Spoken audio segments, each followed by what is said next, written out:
दिन दिन दिवाळी गाई म्हशी ओवाळी, गाई म्हशी कोणाच्या, गाई म्हशी लक्ष्मणाच्या, लक्ष्मण कोणाचा, आई बापाचा.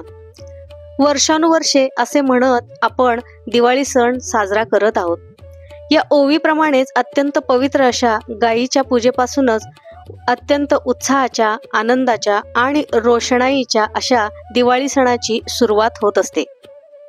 अश्विन वद्य द्वादशी या दिवशी वसुबारस, गोवत्स द्वादशी हा सण साजरा केला जातो, म्हणजेच वसुबारस साजरे केले जाते. या दिवशी गाय वासराची पूजा केली जाते. तसेच या दिवशी भगवान श्री हरी श्री विष्णूंच्या सकारात्मक ऊर्जा तत्वयुक्त लहरी ब्रह्मांडात जास्तीत जास्त कार्यरत असतात. या दिवशी विष्णू लोकातील वासव दत्ता नावाची गाय ही या विष्णू लहरी आणण्याचे काम अविरतपणे करत असते. त्यामुळे या दिवशी या गायीचे म्हणजेच कामधेनूचे कृतज्ञता स्वरूप, पूजा स्वरूप आणि सन्मान स्वरूप स्मरण करून गायीचे व तिच्या प्रतिमांचे पूजन केले जाते. नमस्कार, मी प्राची नवोदय चॅनलवर सर्वांचे स्वागत. वसू म्हणजे द्रव्यधन आणि त्यासाठी असलेली बारस म्हणजेच द्वादशी, म्हणून या दिवसाला गोवत्स द्वादशी असे म्हणतात. यंदा 28 ऑक्टोबर 2024 वार सोमवार या दिवशी वसुबारस हा दिवाळीचा पहिला दिवस साजरा केला जाणार आहे. असे मानण्यात येते की समुद्र मंथनातून 5 कामधेनू उत्पन्न झाल्या. त्यातील नंदा नावाच्या गायीला उद्देशून हे वसुबारसेचे व्रत केले जाते. गायीला आपल्या हिंदू धर्मात, संस्कृतीत अत्यंत पवित्र मानले गेलेले आहे. तिच्या पोटी 33 कोटी देव आहेत असे मानून तिला गोमाता म्हणून पूजन केले जाते. गाय वासराप्रमाणेच गोमूत्र आणि शेणाला देखील आपल्या धर्मात पवित्रच मानले गेलेले आहे. शुद्धीकरणासाठी कोणत्याही पूजेमध्ये, हवनामध्ये त्याचा वापर केला जातो. असे म्हणतात की शेण आणि गोमूत्र हे अलक्ष्मीचा नाश करत असतात. या दिवशी स्त्रिया उपवास करतात. ज्यांच्याकडे घरी गायी गुरे आहेत ते या दिवशी पुरणाचा स्वयंपाक करून गुरांना खाऊ घालतात. त्यांची विधिवत पूजा करतात.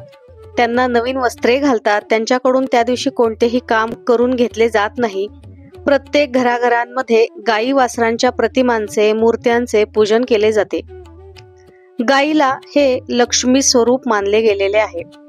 या दिवशी आवर्जून आपल्या आसपास, आपल्या घराजवळील, मंदिराजवळील ज्या गायी असतात त्यांना भाकरी, पोळी, गोड पदार्थ खायला घालावेत. याच दिवसापासून दिवाळीची सुरुवात होत असल्यामुळे घरामध्ये दिवे लावले जातात. दारासमोर गायीचे चित्र, रांगोळी काढली जाते. या दिवशी घरातील सर्वांनी लवकर उठावे. स्नान करून प्रथम आपल्या घरातील देवांची पूजा करावी. ज्या भागांमध्ये संध्याकाळी गाय उपलब्ध नसेल त्यांनी, म्हणजेच आता शहराच्या ठिकाणी संध्याकाळी गाय क्वचितच बघायला मिळते, पण सकाळी प्रत्येक मंदिराच्या बाहेर गाय असते. अशा शहरी ठिकाणी राहणाऱ्या लोकांना सकाळीच पूजा करावी लागेल. अन्यथा जिथे संध्याकाळी गाय उपलब्ध असेल त्यांनी संध्याकाळीच गायीची पूजा करायची आहे. गाय वासराची पूजा ही संध्याकाळीच केली जाते. तिला हळद कुंकू लावावे. तिला शक्यतो बाजरीची किंवा ज्वारीची भाकरी खाऊ घालावी. त्याचप्रमाणे काही गोड पदार्थ म्हणजेच मिठाई, पुरणाची पोळी, केळी इत्यादी पदार्थ खाऊ घालावेत.